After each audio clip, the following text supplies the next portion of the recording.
کو نا بہت زیادہ مال و دولت عطا فرمایا. کیا عطا فرمایا؟ مال عطا فرمایا. آپ تھوڑا سا وقت پیچھے چلے جائیں نا تو مال جو تھا نا یہ پیسے کو کہتے تھے. مال کہتے تھے مال ڈنگر کو، بھینسوں کو، گائے کو، بکریوں کو، بھیڑوں کو، اونٹوں کو. یہ جو چیزیں تھیں ان کو مال کہا جاتا تھا. پیسے دولت کو مال نہیں کہا جاتا تھا.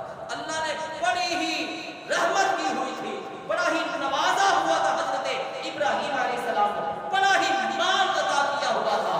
تو اللہ نے قرآن پاک میں فرمایا وَاتَّخَذَ اللَّهُ إِبْرَاهِيمَ خلیلا. فرشتوں کے سامنے جو فرمایا وَاتَّخَذَ اللَّهُ إِبْرَاهِيمَ خلیلا، ابراہیم تو ہمارا دوست ہے، ہمارا یار ہے، ہمارا سجن ہے. تو فرشتوں نے پتہ عرض کیا کہ مالک یار ہے، سجن ہے، دوست ہے، تبھی تو اتنا مال عطا فرمایا ہوا ہے، تبھی تو اتنی مہربانی ہے نا، اتنی نوازشیں ہو رہی ہیں، اتنا مال و دولت عطا فرمایا ہوا ہے. اللہ نے فرمایا اچھا اے میرے ملائکہ تم سوچتے ہو کہ میں نے اپنے ابراہیم کو اس لیے مال و دولت دی ہے کہ وہ ہمارا دوست ہے، اس لیے ہمیں کیا پتا ہم نے ان کو دوست کیوں کہا ہے. ایسا کرو دنیا میں جاؤ انسان بن کر چلے جاؤ، ذرا جا کر میرے ابراہیم کو آزما کر ہی دیکھو، میرے ابراہیم کو آزما کر دیکھو. اب وہ فرشتے جو ہے نا انسانی شکل میں ایک کھیتوں کھلیانوں میں چھپ جاتے ہیں، فصلوں میں چھپ جاتے ہیں. ابراہیم علیہ السلام جو ہے اپنا مال ڈنگر جو ہے ان کو چلا رہے ہوتے ہیں، ان کو کھانا کھلا رہے ہوتے ہیں، ان کو لے کر اس فصلوں میں کھیتوں میں کھانے کے لیے گھما رہے ہوتے ہیں. تو دور سے آواز آنا شروع ہوتی ہے، اللہ کا ذکر شروع ہو جاتا ہے. ذرا نا اس رب کے ذکر کی لذت کو دل میں محسوس کیا کریں ہے. کبھی دیکھنا دل اطمینان میں بھی آ جائے گا، دل کو قرار بھی آئے گا، دل کو سکون بھی حاصل ہو جائے گا. جب انسانی شکل میں آئے ہوئے فرشتے نے ذکر شروع کیا نا، سبحان اللہ والحمدللہ ولا الہ الا اللہ واللہ اکبر، وہ آواز اتنی خوبصورت آواز، اتنی سریلی آواز جب ابراہیم علیہ السلام کے کانوں تک پہنچتی ہے. ابراہیم علیہ السلام وہیں پر ٹھہر جاتے ہیں، غور کرتے ہیں کہ یہ آواز کس طرف سے آ رہی ہے. جس طرف سے آواز آ رہی ہوتی ہے ابراہیم علیہ السلام اسی طرف چل پڑتے ہیں، جاتے ہیں، دیکھتے ہیں فصلوں کے اندر ایک شخص جو ہے اس رب کا ذکر کر رہا ہوتا ہے. وہ ذکر جب ابراہیم علیہ السلام اس کے پاس پہنچتے ہیں تو وہ ذکر روک لیتا ہے، ذکر کو چھوڑ دیتا ہے. ابراہیم علیہ السلام فرماتے ہیں اے بندے کیوں ذکر کو روک دیا ہے؟ تیرے ذکر کرنے سے میرے دل کو بڑا ہی قرار حاصل ہو رہا تھا، مجھے سکون مل رہا تھا، بڑی ہی لذت آ رہی تھی، مجھے رب کا ذکر سنا. تو وہ بندہ کہتا ہے اے ابراہیم میں تجھے ایسے ذکر کیسے سنا دوں؟ اگر مجھ سے ذکر سننا چاہتے ہو تو مجھے کیا دو گے؟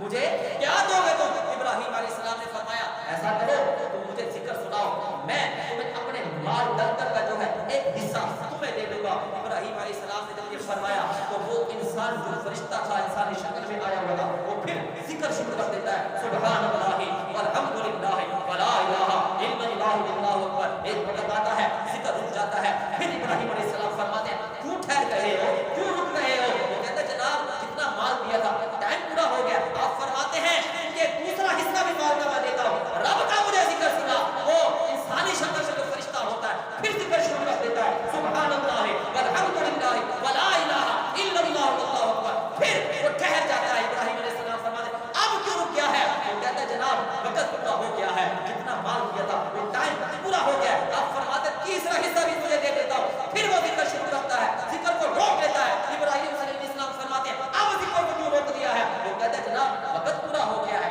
جتنے ٹائم کے لیے مجھے مال دیا تھا وہ ٹائم مکمل ہو گیا ہے. اب ابراہیم علیہ السلام فرماتے ہیں مال کا جو چوتھا حصہ میرے پاس بچا ہے وہ بھی تجھے میں دیتا ہوں، ایسا کر مجھے رب کا ذکر سناتا ہے. اب وہ انسانی شکل میں آیا اور فرشتہ پڑھنا شروع کرتا ہے، سبحان اللہ والحمدللہ ولا الہ الا اللہ واللہ اکبر. ایک وقت آتا ہے پھر وہ رک جاتا ہے. جب وہ ٹھہر جاتا ہے ابراہیم علیہ السلام آپ فرماتے ہیں اب کیوں رک گئے ہو، کیوں ذکر کیوں نہیں کر رہے؟ وہ کہتا ہے کہ اے ابراہیم جتنا وقت کے لیے تم نے مجھے مال دیا تھا وہ وقت پورا ہو گیا ہے.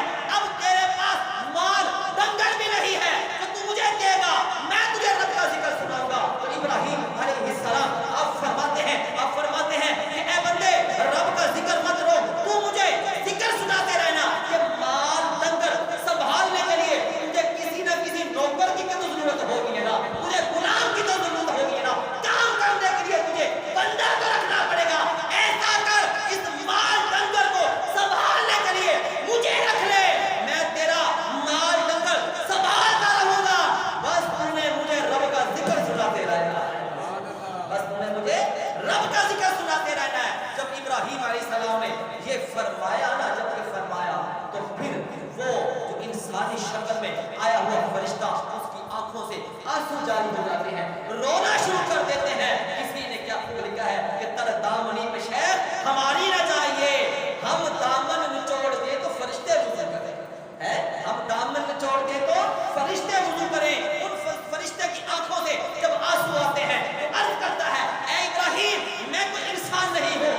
کو اطمینان چاہتے ہو، اس دل کا سکون چاہتے ہو، اس دل کو قرار دینا چاہتے ہو، تو پھر دنیا کی محفلوں میں بیٹھنے والے، کلبوں میں جانے والے، جوؤں کے اڈوں پر جانے والے، شراب خانوں کے اڈوں پر جانے والے، گیمیں کھیلنے والے، طرح طرح کے برے دوستوں میں بیٹھ کر جا کر اپنا وقت ضائع کرنے والے، کہ دل کو سکون دینا ہے، دل کو اطمینان دینا ہے، دل کو قرار دینا ہے، تو یاد رکھ